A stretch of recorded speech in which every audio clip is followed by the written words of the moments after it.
حلقة جديدة من حلقات برنامج فاصل ونواصل. إلا بغينا نعصبوا هذا الرابور مزيان خصنا نحسبوا ليها مزيان، خصني نتبنج أنا والجمهور، حيت هاد السيدي لا دوا أجا ما يسكتوا وإلا ناض أجا ما يبركوا. اليوم غادي نحاولوا أننا نطلعوا الطونسيون. الرابور المغربي البنج هاد النجم هذا غادي نشوفوه اشنو غتكون ردة الفعل ديالو، وحنا كنحاولوا أننا نشوفوا درجة الصبر والتحمل ديالو. الله يخرج هاد الحلقة على خير. فاصل ونواصل. مراد وطاقم العمل كيتصلوا بالضيف وكيعلموه انه غادي يحضر معنا البرنامج توك شو سميتو 5 على ام بي سي 5. برنامج فيه كيتلاقى الضيف مع جمهوره مباشره، ولكن الضيف اللي ما عارفش هو ان الجمهور دار ليد مع مراد، وحتى الضيفه الثانيه فاتي جمالي اللي غتكون متفقه مع مراد. المهم كلشي متفق باش يطلع لك الطونسيون. واسمح لينا من دابا.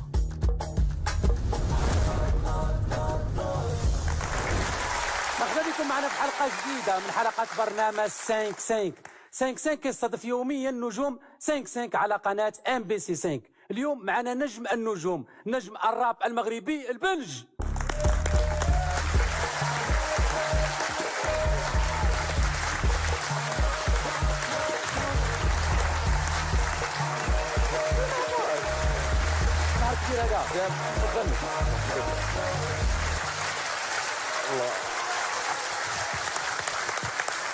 البنج لاباس عليك؟ الحمد لله بخير. شويه بخير. شويه بخير بحال قلتي بخير زائد شويه. فاصل ونواصل. دابا الكونسيبت هي هذا البرنامج واخا غيتصور قبل رمضان غيدوز في رمضان. عرفت فهمت صافي، ولكن غنقول راسنا راه كنصوروا في رمضان. فوالا سي بون. 3 2 1 اي سي البنج بارك عواشرك. الله يبارك فيك علينا وعليك. دابا كتشوف بانه مات لك الحوت. نمشي للدار نطل في الكواريوم ونقول لك اش واقع. المشكل اللي عندك مع مورو شنو هو؟ كان واحد سوء تفاهم عبر الانترنت وسالا. فاصل ونواصل. واش ما عجبوكش الاسئله؟ لا مش مزيانين اصاحبي، علاش ما يعجبونيش؟ لا حيت حسيتك ما مرتاحش. لا وانت هضر كيف ما بغيتي، خلي الحلقه غاده. يلا 3 2 1 اي ندوزو لفقره الجمهور ونسولوا السي البنج بعض الاسئله او الاراء. شكون عنده شي سؤال للرابور البنج؟ تفضلي. انا مولوعه بفن الراب وكيعجبني بزاف الراب. بالحق ملي كنتصنت الاغاني كنحس بهم بحال سواقيين شي شويه. واش زعما انت يعني كديرها عمدا ولا كيصدقوا هكاك؟ اش من اغاني سواقيين كتهضر عليهم؟ عطيني شي اغنيه جاتك سواقيه من الاغاني ديالي.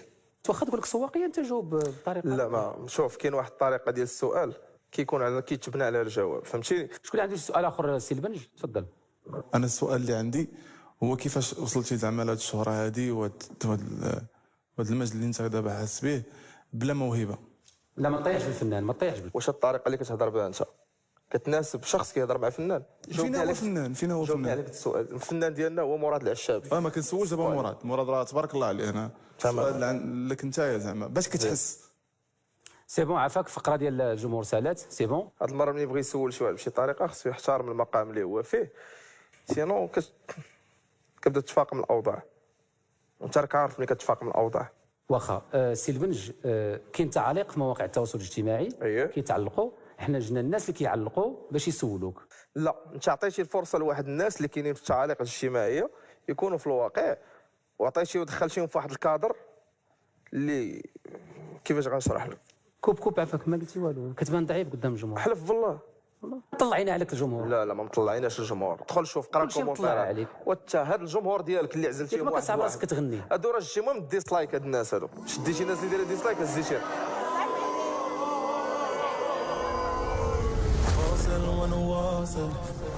نصوروا. صور. 3 2 1 اي. ما كتشوفش السي البنج انك اسأتي للراب المغربي؟ انت صوره غير مشرفه للراب. لا على التخربيق هذا شنو هذا برنامج ولا ما فهمتش؟ واش ما عجبكش الحال؟ ما دون المستوى باش نجيك من الاخر. ياك ما صدقتي راسك راك فنان، راك خدام بلوطوتين. فنانه كبار كتصنت لهم انت وكل شيء كيديروا لوطوشين. انا نتحداك دابا تغني قدام الناس مباشره. تحديتيني نغني كذا. ما بغيتش نغني قدام الناس مباشره. انا جبت لك لوطوتين وانت تعصب. لوطوشين حيت عارف راسك ما عندك الصوت. اش باش نقول لك انا غادي للدار. نتحداك دابا تغني قدام الناس. لا ما نغنيش. يلا خويا يلا نكملوا عافاك. واخا تنكملوا مع هاد المصيبه غادي نسولوا. المصيبه مراد تحترم النفسيه ديالك ولا ما تدويش في هذا المصطلح ديال الزنقه. لا غنهضر بمصطلح اللي بغيت انا، حيت انا اللي جيت هنايا ندمت تا جيت، حيت الا كنت شرتي معايا بالطريقه هذه نقدروا نوصلوا لشي حاجه ماشي هي هذيك. تقال معايا مزيان وخلينا غادي مزيان، الله يرضي عليك. فهمتيني؟ التبيضيق ما عندنا ما نديرو، ما بغيناش نخسروا الهضره، كنحترموا هاد الناس. واخا انا غنسالي معاك القضيه لك حلا عافاك الله يرحمك. سالي معايا انايا ما بقى ما بديناش اصاحبي، راه ديال البدايه، راه مازال مراد احترم شويه ولا غادي نخرجوا للعيب، وانا غنقلبوا هذا البيرو هذا وغتلقى راسك لتحت ورجلك الفوق.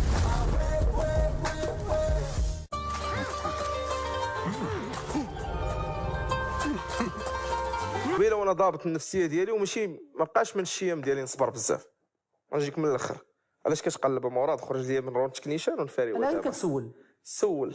دابا كنت الهضره ندخلوا الضيف، مرحبا. شكون اللي كتوقع يكون ضيف هنا؟ غيكون شي واحد بغينا نشوفوه كاملين. الا قلت لك شنو الراي ديالك فاتي جمالي؟ ما كنعرفهاش شخصيا، والله يسهل عليها والله يزيدها في داك الشيء اللي كدير والله يكمل عليها بالخير. اش كدير هي؟ ما الصراحه ما عرفتش. درتيها براسك ما كتعرفهاش، كلشي كيعرفها. لا انا كنعرفها فايت شي في التصويرات ديالها داك الفيديو طالع، يعني واحد الانسانه بيرسوناليتي بيبليك، يعني شخصيه عامه. في راسك كتغني وعندها الصوت احسن منك. مزيان الله يكمل عليها بالخير. واش ما عرفتيش فاتي جمالي؟ وعرفتها اصاحبي، علاش ما غنعرفهاش؟ علاش نكرتيها ما فهمتش. كيفاش نكرتها مالي مجوج بها؟ واش مسطي اصاحبي ولا مالك؟ تكون شويه منطقي اصاحبي في الاسئله ديالك.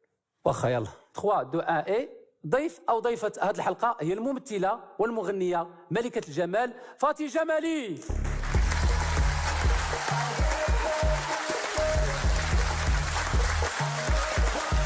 مرحبا بك فاتي جمالي، مرحبا بك. مراد نهضر معاك سيتوبلي، سمحوا لي سمحوا لي.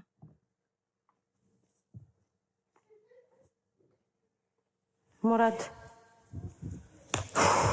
واش منيتك؟ كيفاش منيتي مالك؟ منيتك جايبين لي هذا الثاني. شنو مالك؟ لا لا لا لا جيت مع الطلاوي مي ما غاديش نجي ضيفه ثانيه ديال السيد. كيفاش ضيفه ثانيه؟ لا انا بغيت ندير ضيف المفاجاه هذه ما تعرفوش ما نقدرش.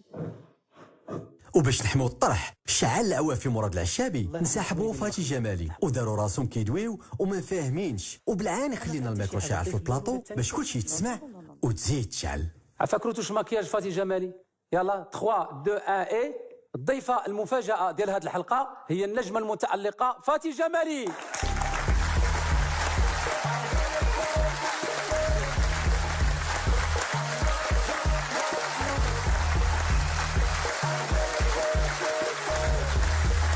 مرحبا بك، تفضلي. فاتي جمالي نجمه مغربيه شابه تألقت مؤخرا في مجموعه من الاعمال. مرحبا بك. شكرا. مبارك عواشرك وان شاء الله بالصحه والعافيه. الله يخليك. معايا الرابور المغربي البنج. انتم في دومين واحد. شنو شناهي دير الدومين؟ الدومين ديال الموسيقى. لا ماشي بحال هاد السيده كدير موسيقى. كوب عفاك. كدير موسيقى. علاش انت كدير موسيقى؟ تريسيان انا ما عرفتكش، قدمي لنا نفسك. يلا قلتي لي كنعرفها السيلفي، انت منافق كبير. لا تغلطات لي مع واحد السيده كتغني احسن. واش جايبني يطلع عليا ولا شنو؟ تنطلع عليك اسانسور انت الله يهديك. خويا ما كنعرفكش، علاش كضحك عليا؟ انا ما عرفتكش. لا حيت قلة الاداب. لا بغيت نضحك، فين هو المشكل؟ لا صاحبي البنت والله الا عيقتي لا بصح بالله. نعيق انا واش مريض ولا مالك؟ كيفاش غنعيق اصاحبي؟ انت جالس من الصباح انت كتدخل وتخرج عليا في الهضره، شويه جيب لي هاد اللعيبه هادي ما فهمتش. شنو هاد اللعيبه؟ كندوي على هاد النبته هادي ما دويتش عليك. انت مرة كتعاطى مع مرة راه حشومه صاحبي. وانا كندوي مع راه انا النبتة مرة ما لحد الآن. تعاطيتش صاحبي. انا كندوي مع واش هاد النبتة. النيفو واش هذا فنان؟ ما فهمتش انا شنو النزال عندكم، انا والله تندمت اش لاقيتكم. من نزال؟ واش مريض بوكس هذا؟ واش مريض من نزال يكون بين الراجل والاستاذه مسكينه؟ لا ما عرفتش انا شنو دخلك انت معاها، ما فهمتش. كيفاش جايبك البنج كضيف مفاجاه؟ ما فهمتش اش غادي تخسر لي هادشي. لا انا هو الضيف وهاد وهي هي المرة ملي المفاجاه. غادي تبغي تختار الضيوف ديالك عرفت تحط المستويات مع بعضياتها، ما تخلطش شعبان برمضان. شي مريضه ولا ما تكشي في راسك؟ راه انت اللي ثيق في راسك. لا بغيتي نسول واش انت ثقه في راسك؟ واش انت ثايق في راسك؟ بزاف. وصافي البنج لا نحبك اصاحبي، خلينا نكملوا هذه الحلقه. خويا البرنامج مستضفني فيه، ما علمتينيش شكون هو الضيف ولا جيب هاد الضيف، اش غنستافدوا من هاد الضيف هادي؟ وانت اش غنستافدوا منك؟ اختي انا هو اللي مدور البرنامج، باش ندوروا؟ زيف حياتي. الله يرحم لك الوالدين، والله الا ميعتي لي، اقسم لك بالله الا كندوي لك. تا الحلقه ديالك مزيانه هاد القضيه هادي، وسير تا الحلقه وفهمتيني اللي وراك هاد الحلقه باش ديرها بحال ماك. مراد ما عندكش الحق تهضر معايا. انت عندك حق تهضر معايا بحال هكا. هاد البيرو هذا وجمع راسك فهمتيني، ما عندنا ما نديرو بهاد اللعيبه هادي. صافي سالينا صار ديال ما نديرو بها. ضيفنا حنايا في برنامجنا غادي يكون حاصل. مراد ما عندكش الحق تهضر معايا. انت عندك حق تهضر معايا بحال هكا. البيرو هذا وجمع راسك فهمتيني، ما عندنا ما نديرو بهاد اللعيبه هادي. صافي سالينا صار ديال نديرو بها. عطيني التليفون ديالي خلينا نخرج بحال شي من هذا البلاطو هذا. علاش كضرب بلاطو؟ علاش خلينا علاش كضرب بلاطو؟ مراد لا علاش كضرب بلاطو؟ مراد صافي. لا علاش كضرب بلاطو؟ علاش تهرس بلاطو؟ انا من قبيله وانا مبرد معاك عشي علاش كنصحابك كضحك. لا ولكن علاش هرسي البلاطو دابا؟ محشوماش عليك هرسنا البلاطو. دابا انت ملي غنتحضر هاد المره نهز تليفوني وغادي تحبسني قبل منا اتصل بشي واحد كتعرفو في ليرجونس صافي حيد طفي. قول لي فين غادي فين خطيح في المصيدة باين. عطيني تليفوني خليني نضرب. واش جيتي تلاج مع مرا؟ عطيني تليفون. علاش كتدفع اصاحبي؟ ريح امورك. علاش كتدفع؟ علاش كتدفع اصاحبي؟ علاش كتدفع؟ ريح امورك. ريح اصاحبي صافي ريح. انت بقاي بعيده بميترونس حيدي بحال هكا. كورونا مسافه الامان حيدي بحال هكا. مراد اخر مره تعيط ليا بحال هكا. البنج البنج تطلع من الناس. البنج طلق مني شي صالي يطلع. الضيف ديالنا تعصب بزاف وحلف لا كمل البرنامج. كان خاص ضروري مراد يقول لي بلي شارك معنا في برنامج طلعات وبلي كل شيء مفبرك باش نقيسوا درجه الصبر والتحمل ديالو والله تاخذ والمسامحه مره اخرى. صفاقات على البنج.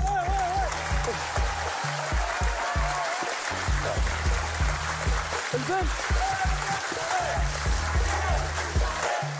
الرابور والنجم المغربي البنج قسنا ليه درجه الصبر والتحمل ديالو.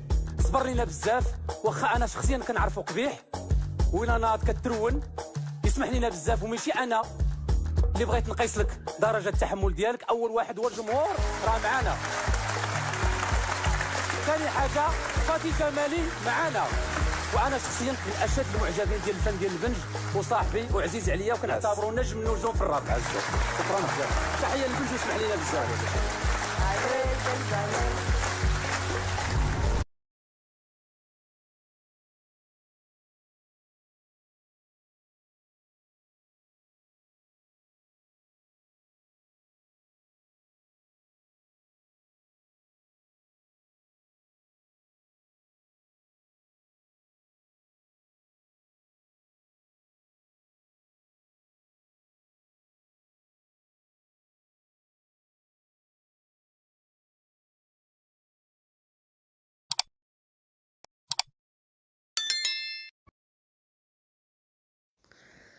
قصة اليوم هي قصة عبد الكريم من مدينة وجدة. كان عبد الكريم عنده خو سميتو محمد والأخت ديالهم اللي سميتها رباب. كانوا عايشين مع الأم والأب ديالهم. من صغرهم كان عبد الكريم ومحمد معروف عليهم أنهم كيطيروا من المقلة. كانوا كيطيروا بزاف ومجهدين واللي هضر معاهم كيندموه. كانوا معروفين في الليسي ديالهم انهم داصرين حتى شي واحد ما كان كيقرب بساحتهم خصوصا عبد الكريم اللي كان صحيح وكان مهيب. اخت ديالهم رباب كانت مديها غير في قرايتها ديما كتجي هي الاولى ومن المدرسه للدار ومن الدار للمدرسه لدرجه ان خوها عبد الكريم ومحمد اتفقوا انهم يتبعوها لتكون كتمشي هكا ولا هكا.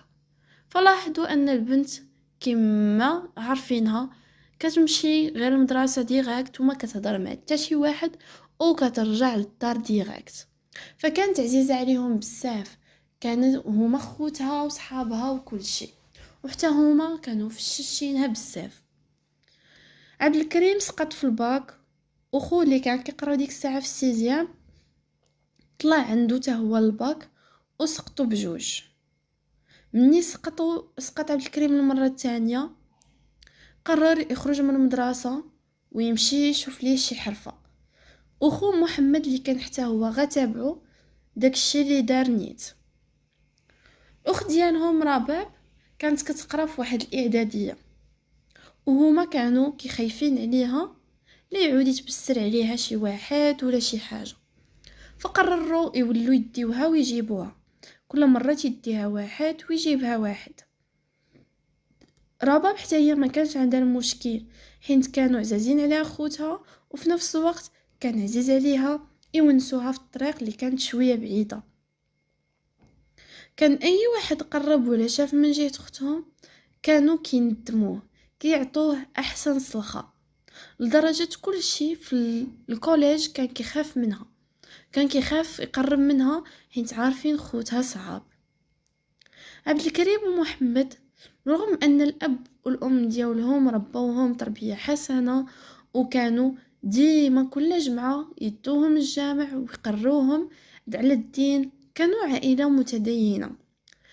عبد الكريم وخوه محمد ولاو كيبيعوا لا دروغ، ولاو كيبيعوا الحشيش، ولاو من النوع ديال الناس اللي كيدابزوا في الزنقه وكل شيء. الاب والام ديالهم عياو ما يدعيو معاهم وعياو ما يهديوهم، ولكن ما بغاوش، كانوا في الزنقه كيخلعوا، ما كان حتى شي حد يقدر يقرب ليهم. بالعكس انهم في الدار كانوا الله يعمرها دار، كانوا كيعاملوا الام والاب ديالهم بطريقه حسنه، كانوا يعاونوا الام ديالهم في الشقه والاب ديالهم، وكذلك الاخت ديالهم ما كانوا مخصصينها من حتى شي حاجه، كانوا كيعاملوها بحال شي اميره. دازت الايام وبقاو على هاد الحال، حتى واحد المره تعرف عبد الكريم على واحد البنت سميتها مريم. تعرف عليها لمده شهرين وقال انايا ما غاديش نبقى نجرجر هاد بنات الناس في الزناقي، كما انا ما نبغيش لختي ما غنبغيش بنات الناس، فطلب منها الزواج ديريكتومون.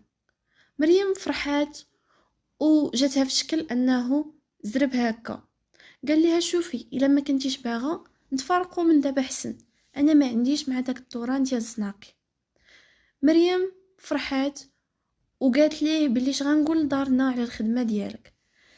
قال ليها قولي ليهم نجار ولا فلاح ولا اللي عجبك، غير ما تجبديش ليهم انني كنبيع الحشيش. قالت ليه صافي. مشات قالتها لوالديها وقالوا ليها باللي احنا موافقين. ومني قالها الام ديالو فرحات بزاف، حيت عارفه ولدها ماشي من داك النوع اللي كيعرف البنات، فقالت جاتها في شكل، ولكن فرحات وقرروا انهم يمشيو يخطبوها ليه. مشاو خطبوا هذيك مريم وولات صاحبه رباب.